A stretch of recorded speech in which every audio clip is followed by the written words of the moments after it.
Fiona Bruce meets survivors and relatives from London bus number 30. What happens when something like this happens to you is it takes a large part of your soul away.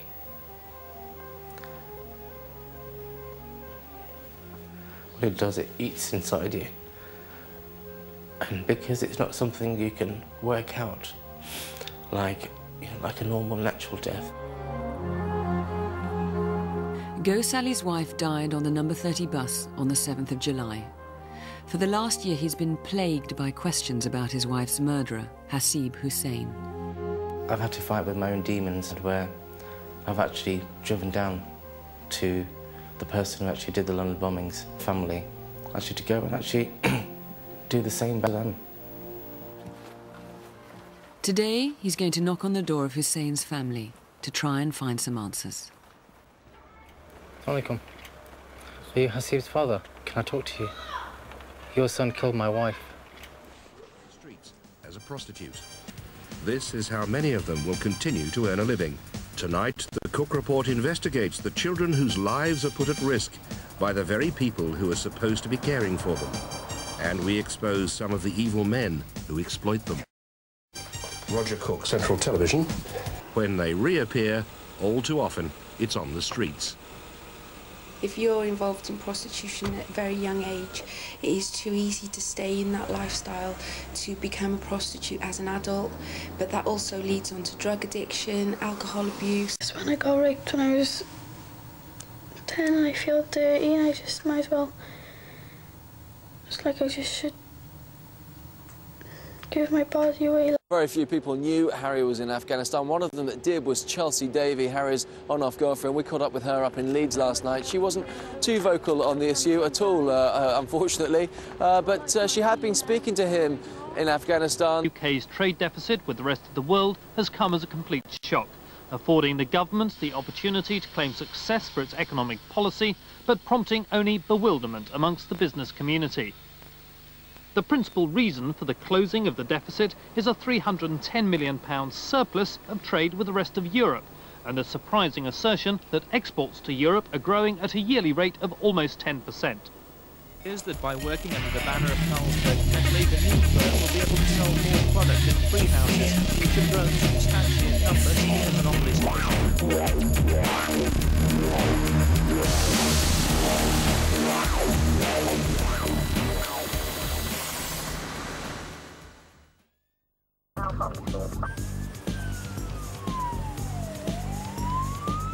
Bearsy's clipped a van that's just up there. He's hit the central reservation and then lost control and ended up in the field, as you see.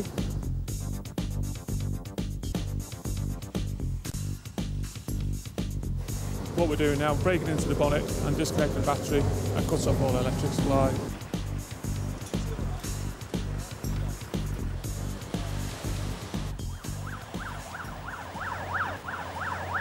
You got 944? Where are them on? Okay, well, motorways absolutely chock-a-block this morning. You have got loads of traffic. It's dead bumpy up here right now. To join the M62 at Junction 9, it is bumper to bumper, and then the 62 stays like that right the way up past Risley there. In fact, going towards Eccles is fairly grim. Wind can cause a problem. I think one of your crew had severe problems when he went up filming. I think he filled 4 bags. The motorways are good, but there's not enough access roads on and off it, so you're always going to get bottlenecks every time someone wants to get off the motorway. And they don't seem to manage to master the fact of going from 3-4 lanes down to 1 lane on a slit road isn't going to cause queues. Of course it is. PC's John Wedgwood and Ken England are part of York's Central Area Off-Road Unit.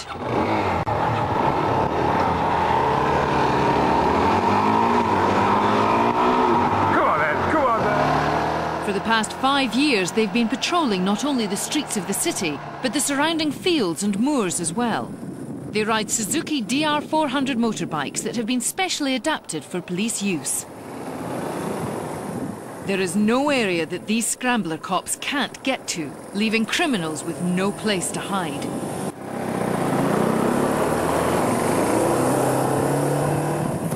Often, bikes ridden on the moor are stolen, so the scramblers burst into action to find the shortest route to head off the suspects. The off-road unit stop them with seconds to spare before they can disappear into the estate.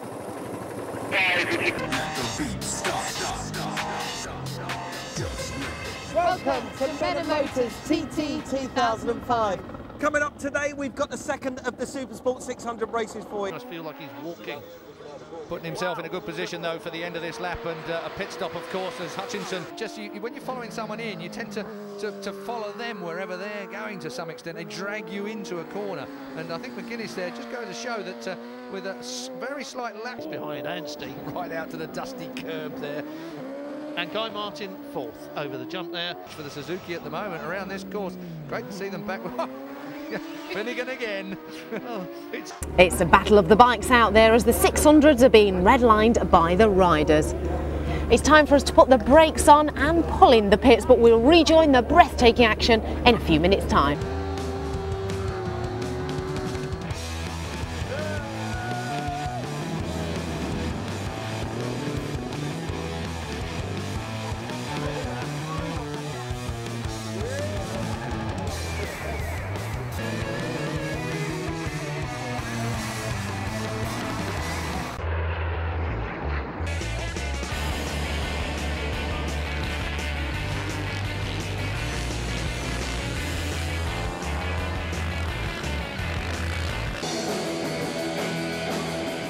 Chance meeting and a charity do, and some friends got talking, said they'd like started a band, and a couple of months later they phoned me, we ended up getting together and it all took off from there. I mean, highlight must have been Brands Hatch when there was just a sea of people. It was like being Oasis or some top band. It's just as far as you could see were people in this field. 10 or 11 years ago I bought a set of drums just to have a play about. We started doing it just for a bit of a laugh, obviously, for family parties, just to make them laugh. And yeah, sure enough, it all sort of took off from there, and we became, not, I wouldn't have said serious, but certainly we started sounding a lot better. A road trip, or emerald ship, we sail away. The ocean holds 1,000 tales untold. With this love, it's easy come and easy go.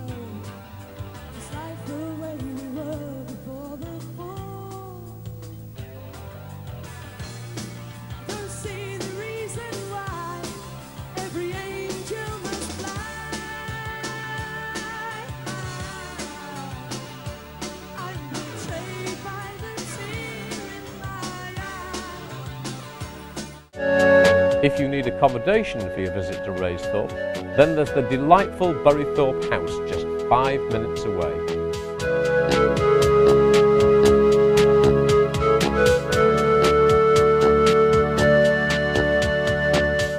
And if you need the services of a professional gun shop, then local farmer and one of the UK's leading clay pigeon shops, Rob Hall, runs the Gun Room close by.